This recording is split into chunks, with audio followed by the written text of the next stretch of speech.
বিসমিল্লাহির রহমানির রহিম। আসসালামু আলাইকুম। আজ আপনাদের সবার সাথে শেয়ার করতে যাচ্ছি একটা ভিন্ন ধরনের ভাজির প্রিপারেশন। যে ভাজিটা থাকছে মূলত মূলা, আলু, বেগুন আর পেঁয়াজের কলি দিয়ে ভাজিয়া। এই পেঁয়াজ মরিচটা মোটামুটি 40 সেকেন্ডের মতো ভেজে নিতে হবে। একটু তেল কম হয়ে গিয়েছিল, আর একটু তেল দিয়ে দেয়া হলো। এখন এতে চলে গেল সামান্য পরিমাণ হলুদ, আর অফ ক্যামেরায় চলে গেছে ডালের মশলা বা পাঁচফোড়ন। মোটামুটি খুব বেশি সময় ধরে আসলে ভাজতে হবে না পেঁয়াজটা, তখন ওর মধ্যে ঢেলে দিতে হবে একদম একই রকমভাবে কেটে কুচি করে রাখা আলু, মূলা আর পেঁয়াজের ফুল বা পেঁয়াজ কলি। সম্পূর্ণ পানি ছাড়া, খুব বেশি তেলে নয়, মানে যতটুকু ভাজির পরিমাণ অনুযায়ী তেলে ভাজিটাকে বারবার নেড়ে নেড়ে রান্না করতে হবে।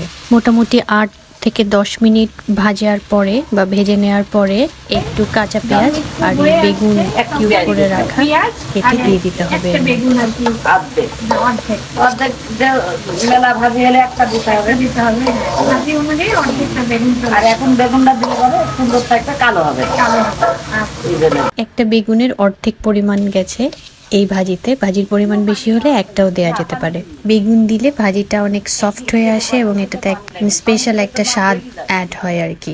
বেগুনটা পরে দেওয়ার কারণ হলো বেগুন যেন একেবারে গলে না যায় এবং বেগুনের কালারটা যেন সবুজই থাকে।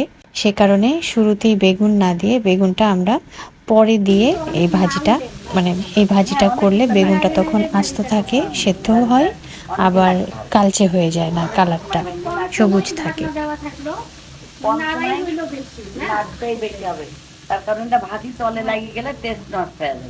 তো এইভাবে অন্যান্য ভাজির তুলনায় এই ভাজিটা বেশ বারবার নেড়ে নেড়ে ভাজতে হবে, যেহেতু এর মধ্যে কোনো পানি দেয়া নেই এবং তেলের পরিমাণটাও একদম চুপচুপে হবে না আর কি। তেলটা এমন হবে যেন ভাজিটা শেষ মুহূর্তে তেলের উপরে উঠে আসে, আবার নিচে অনেক তেল না থাকে। এই ভাজিটা হতে মোটামুটি 20 মিনিটের মতো সময় লাগে। তো এই ছিল আমার আজকের ভিডিও।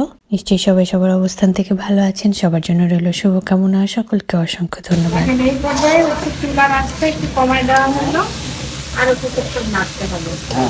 একটু নাড়তে হবে। ভাজিটা যখন দেখবা যে তরি আসছে খুন্তির সাথে, তখন জানবা যে অলরেডি হয়ে গেছে।